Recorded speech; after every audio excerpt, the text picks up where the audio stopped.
I want to split this review into two main sections. First section is a focused look at the gameplay and how it looks and feels. Does it scratch the world famous Diablo itch? Second part will take a neuroscience perspective into the mechanics Blizzards have chosen to implement and how they affect you and your behavior as a consumer.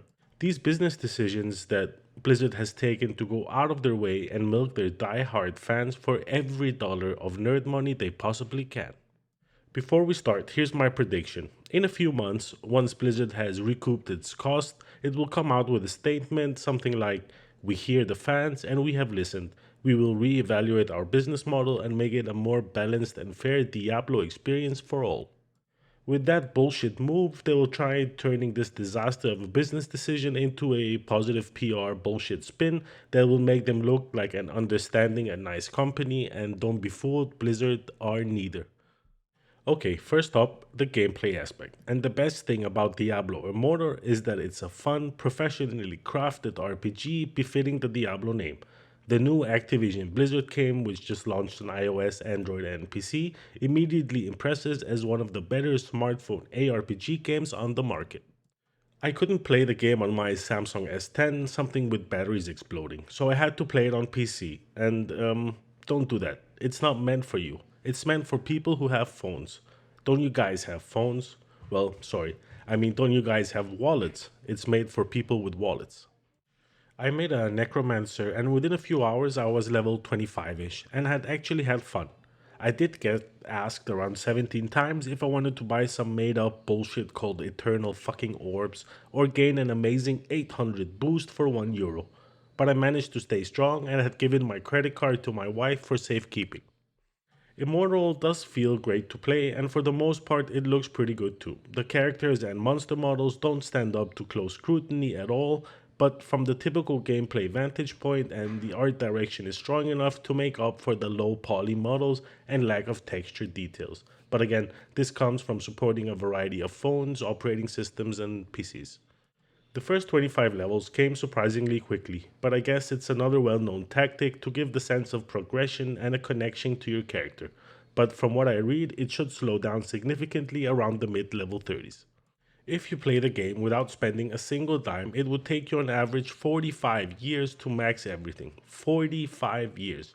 I mean, that's just fucking absurd. You could also skip the 45 years and pay anything from 45,000 to $110,000 to max out your character. These numbers are fucking absurd. Okay, that covers the gameplay aspect.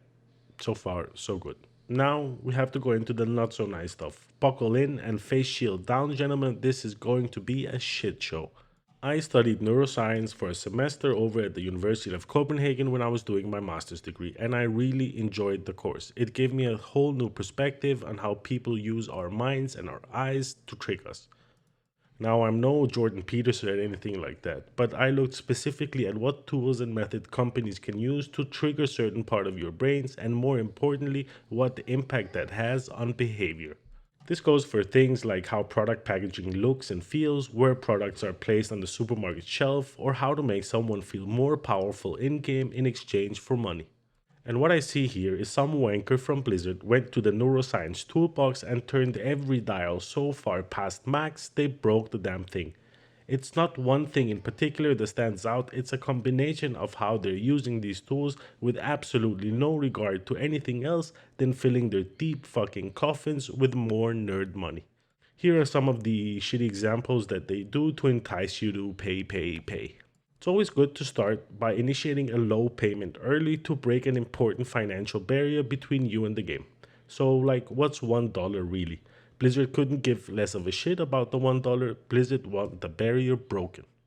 Second, reward daily login behavior with helpful rewards that are lost if you don't log in. This could be felt by many players as a form of punishment if they don't continue the habit of logging in daily. Purchase gem bundles over or under the price of items on sale to leave you with a few bullshit gems to keep reminding you to get more. And I could continue all day with these examples that Blizzard have actively implemented in their game.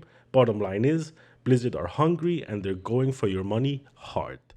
It's completely unnecessary. You already had millions of people hooked, itching to play anything that had Diablo in the title, and your first thought was, How do I milk every dime out of our loyal, diehard fans, and in doing so, introduce a variety of powerful predatory business practices, all for the money, I guess?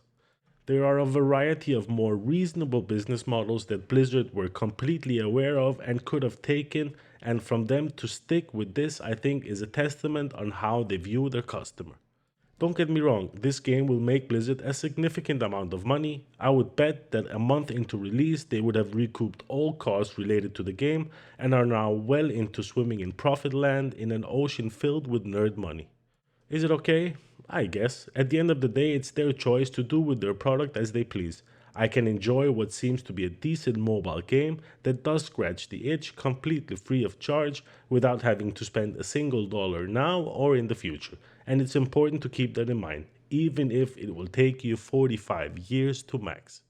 In ending, Blizzard already went through the Diablo 3 auction house debacle and it wants to do it again for some reason. Well, good luck with that. At this point, sadly, it looks like market forces as opposed to fan outcry will win, and I fear Blizzard might not get punished enough, and even worse, opening up this way forward for other companies to follow. Yay, lucky us. As a longtime Diablo fan, I would love to see this game get consumer friendly updates that make its eventual endgame feel fair. Otherwise, the game's ample selection of classes, abilities, and monsters will unfortunately be heading straight to the uninstall section of my life and brain. Let's see, maybe my predictions from the beginning of the video might come true and Blizzard will backtrack on some of these absurd money related pay to win features that they've implemented in this game. That was kind of what I had for you on this one. I hope you enjoyed the video, guys. If you did, thumbs up. If you didn't, thumbs down. Subscribe to my OnlyFans. That's really important. And thanks for watching. I'll see you in the next one. Peace.